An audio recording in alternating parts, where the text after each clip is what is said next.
All right, Peterborough Tackle Swap. Although we did have to wait, what, over an hour in line? Almost an hour and a half just to get in. Yeah, we did get in and we did spend some money. So we're going to show you very quickly some of the stuff we got. A lot of like, I think the better buys for me were like a lot of like the people actually with the tackle swap part of it, not really the retail side. So we actually did get some really cool used stuff. So 100%. We'll go back and forth. Andrew can start and we'll show you some cool lures that we bought. I'll start off with some of the older stuff I got. This is lots of antique lures there. Yeah, there's a few booths that had some guys selling some old stuff. This is the Creek Chub Crazy Fish. I got 2 of these. I had one before that I've used. I found great success. This is one of the first suspending baits I found. Like it sinks down and the whole retrieve, it stays that depth. And I was super impressed with mine and I've been worried about losing it.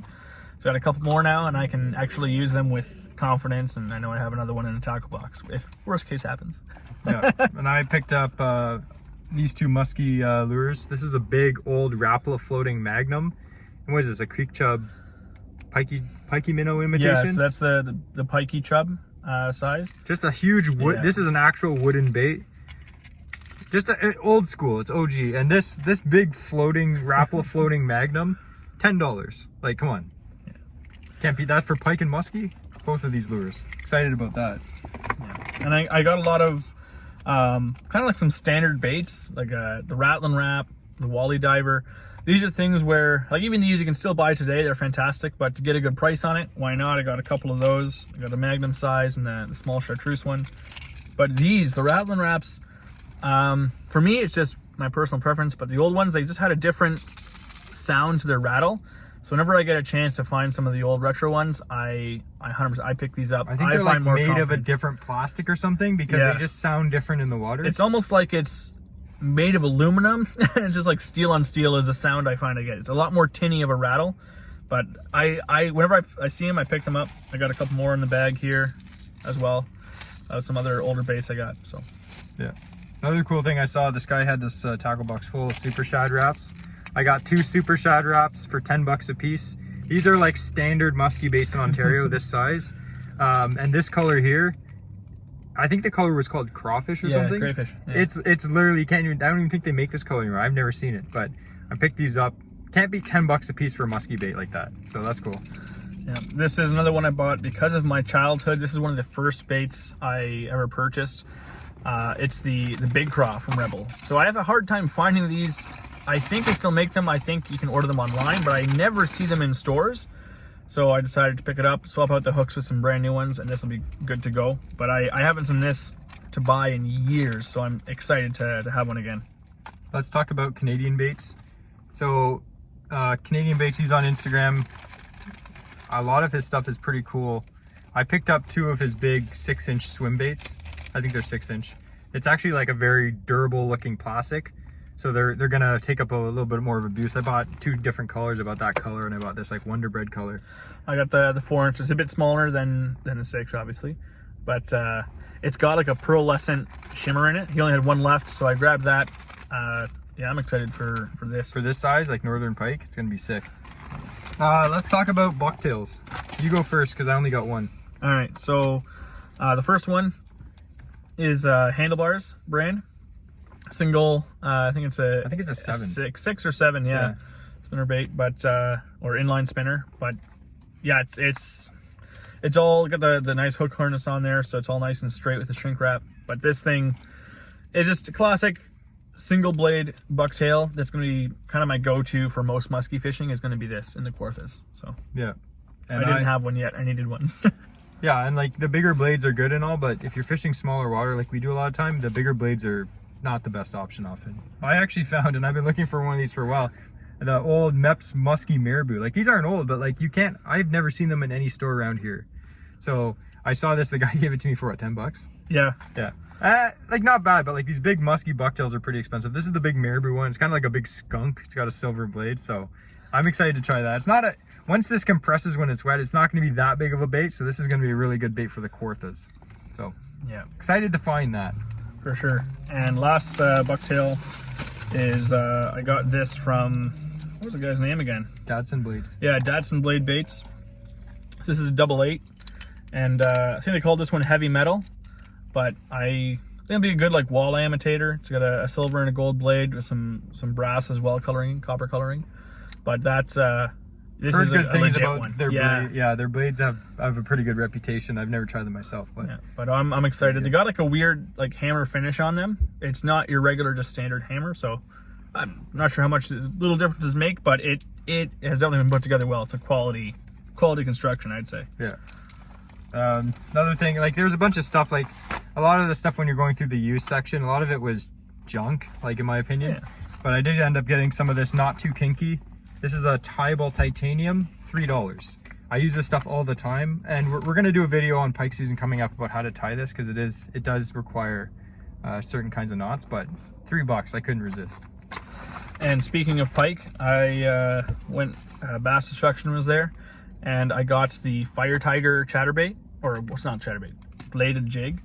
And yeah, I like Fire Tiger for pike, especially in the spring. So to get a chatterbait, it was a no-brainer for me. So yeah, and I've been using his bladed jigs for, well, last year I bought a bunch and they worked good for me. They're locally made in Ontario. I just got this watermelon red color that just came out, and it actually has a black blade, which has been really good for me. So we picked one up. If you're looking for a locally made bladed jig, Weapons of Bass Destruction for sure. Been great. What else you got? A couple of the things that I got are, I got another scum frog, my favorite frog, if any of you have seen our frogging videos. But that's the launch frog. Right? Yeah, that's the launch frog. I love the launch frog. And I also got, I'm trying to get some more of the big plastics from Z-Man. So these are the diesel minnows. So I got a 3-pack there, and got some of their older ones here, twister tails. But I like Z-Man. That's kind of the one plastic I like to go buy, is just because I don't like buying it often. And it lasts. It lasts a long time. So, especially when you fish for pike. Yeah. Okay, dangle baits. Dangle baits. So I am super excited. I got a couple of them. I don't know where my other one dropped off to, but I got a Topwater, and he was nice enough. He was able to get me. I got it tipped with a Flashaboo tail, because I just like I like a slower presentation. So when it sits in the water, I like something just to dangle down. So I am dangle, but I was super impressed with his paint quality on these baits. So yeah, I couldn't help. And the rattles in this thing, they're all custom painted. Yeah. I just got a little spook, which is one bait that I use a lot for smallmouth. So really good quality. The guy, what was his name again? We'll just call him Dangle, because I forget his name, but super friendly guy. Yeah. Him and his girlfriend or his wife, super friendly and quality product. Yeah. And then I've got, the other bait I got from him was a nice little crappie diver. Again, I can't find it right now, but I'm trying to get some BFS baits. So I found this. What's his name? Chong? David Chong. David Chong. David Chong's booth. So he had some of these at his booth, so I picked it up. Just some nice finesse frog, and I'm excited for what the summer's going to bring for sure. I'm impressed with you buying old baits. Yeah, me and Andrew rub off on each other. I bought some old baits, and he bought some new baits. And the last thing I bought is I tried not to spend too much money. I kind of went to get a muskie reel, but I didn't find anything that was on that good of a sale anyway. So I actually picked up this old Daiwa Millionaire. This is kind of like the Shimano Calcutta imitation. It's a lefty, which is great. It's solid. It's made in Japan. It seems like it's in good condition. I kind of took it apart when he was there. He showed me. Everything seems to be working good. I think it just needs like a lube job and just some oil in the bearings. It's a solid heavy reel. I don't know what I'm going to use it for, but I don't care at this point because it's just a solid reel. $40. So I couldn't go wrong. And I like collecting old reel, like round reels, especially like Calcuttas. So we did end up getting a lot of stuff, but I find that, I was saying to Andrew, we didn't buy a lot of stuff that we wouldn't use. Like when sometimes fishermen buy a lot of random stuff, like gimmicky stuff, but now we kind of just like, we'll be like, well, I actually use this, and if the answer is, maybe, then we don't buy it. And it's cool too, places like this, you find stuff that you can't get, like again, chatterbaits. I love chatterbaits, and I found this, it's an old chatter frog. It's the original, and it comes with trailers, comes with colored blade, but again, it's a chatterbait. Why not? I love this thing. So it's cool to find some things that you don't normally get or can't get anymore at your local tackle shops, but stuff that you might have grown up using. like me with my old rattling wraps and stuff, this is the place you can go to get it, and often at a decent price. Yeah, for sure. Like if you're looking to buy baits or lures and stuff, like they were like $3-5 for like, you know, lures that cost $10, $12, $15 now. It was a great. Yeah. We could have spent hundreds of dollars on lures alone. Especially those vintage lure booths. I wanted to blow my budget. I found a lot of the booths, in my opinion, a lot of the booths were just overpriced junk. But then there was these very good gem booths that were like extremely reasonable. Like baits were like $3 for like Rapalas. We did like 10 rounds and stuff. And every time we go back, we buy more from the same booth. We're like, all right, you're good. I want more. Yeah. So anyway, it was a good show. The fact that we had to wait so long in line, that was okay. But we definitely would come back next year. Yeah, for sure. For sure. Anyway, if you watched this far, thanks, and we'll see you.